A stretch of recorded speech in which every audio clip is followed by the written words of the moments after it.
ପାନ ଖଣ୍ଡେ ଆଣିବେ। ବୋ ପାନ କାଠ ଗଣ୍ଡି ଭଳିଆ ଠିଆ କାହିଁ ହେଇଛୁ?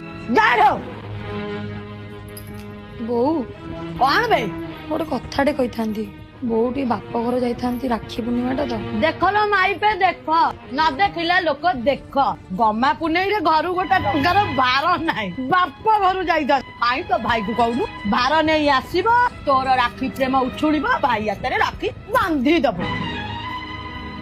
ଦିନେ ନାହିଁ କାଳେ ନାହିଁ, ଗମା ପୁନେଇରେ ଭାଇ ଭାଇ। ଦିଦି ବା ଘରକୁ ଆ। ଦିଦି ଜାଣିଛୁ ମୋ ହାତରେ ପୂଜା ପିଙ୍କି ପ୍ରଜ୍ଞା ସବୁ ରାକ୍ଷୀ ବାନ୍ଧିବା କହିଲେ, ମୁଁ କହିଲି ନାଇଁ ମୋ ଦିଦି ହାତରେ ଫାଷ୍ଟ ରାକ୍ଷୀ ବାନ୍ଧି। ପାଗଳଟା ଆ। ତାକୁ ଠାକୁରଙ୍କ ଭଉଣୀ ଖୁସିରେ ଅଛି। ଆରେ ମୁଁ ଚଳିବ ଥାଉ। ବାପା ଭଲ ଥିଲେ? ଆଉ ବୋଉ? ଘରକୁ କିନ୍ତୁ ଭାରି ଯିବାକୁ ଇଚ୍ଛା ହଉଛି। ମୁଁ ନେଇଯିବି ଘରକୁ। କୃଷ୍ଣା ଆଇଲୁ ଆ। ଆଜ୍ଞା ବୋଉ। ଥଣ୍ଡା ଦେଇଥିଲୁ ପଚାରିକି ଦେଇଥିଲୁ? ଛୁଆ ବେଟା ଖରାରେ ଆସିଥିଲା। ତଣ୍ଟି ଶୁଖେଇ ଯାଉଛି। ବୋଉ ମତେ ଯା କହୁଛ ତାକୁ କିଛି କୁହନି। ରାଧା ଧିଅରେ ବାଧା ପଶି ଯାଉଛି ଆଉ। ତୁ କାଞ୍ଚୁ କାହିଁ ତୁ? ନା ନା ଆଖି ଗୋଟେ କଣ ପଡିଗଲା। ନା ତୁ ସତ କାଞ୍ଚୁ ନା? ନା ନା କାନ୍ଦିବି ନାହିଁ, ଆଖି ଗୋଟେ କଣ ପଡିଗଲା।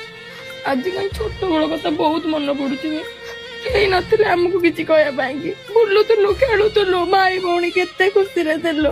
ପୁଣି ଫେରି ଆସନ୍ତା କି ଆମ ପିଲା ବେଳ। କେତେ ଭଲ ଥିଲା ନା।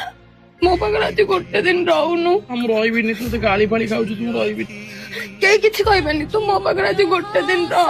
ଦିଦି ଆରେ ରାକ୍ଷୀ ବାନ୍ଧ, ମୋ ହାତରେ ମୁଁ ପଳେଇବି। ତୁ ସବୁବେଳେ କହୁଥିଲୁ ନା ଦିଦି କେବେ ଶାଶୁଘର ଯିବ। ତୁ ଏବେ ଖୁସି ନା? ତୋ ଦିଦି ଏବେ ବହୁତ ଖୁସିରେ ଅଛି। ନା ଦିଦି ନା। ସବୁ ବିକି ମୋର ମତେ ଛାଡିକି ଯାଆନି, ମୁଁ ଏଠି ଖୁସିରେ ନାହିଁ। ନେଇଯିବି, ତୁ ଚାଲ ମୋ ସହ ଯିବୁ।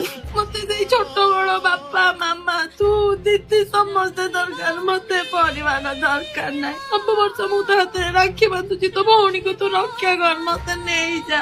ନେ ଖର୍ଚ୍ଚ କରିବୁ ତତେ ରାକ୍ଷୀ ବାନ୍ଧିଲୁ ଆର ବର୍ଷ ତ ରାକ୍ଷୀ ଆସିବ। ଦିଦି ତୁ କାନ୍ଦିନି, ମୁଁ ଯାଉଛି। ନା ମୁଁ ଆଉ ଆସିବିନି, ଯାଆନି ମତେ ଛାଡିକି। ମୁଁ ଆସିଛି। କାହ୍ନା କାହ୍ନା ଦଶହରାକୁ ଆସିବୁ। ହଁ ମୁଁ ଆସିବି। ବାପା ମାମାଙ୍କୁ ଖବର ବୁଝିବୁ।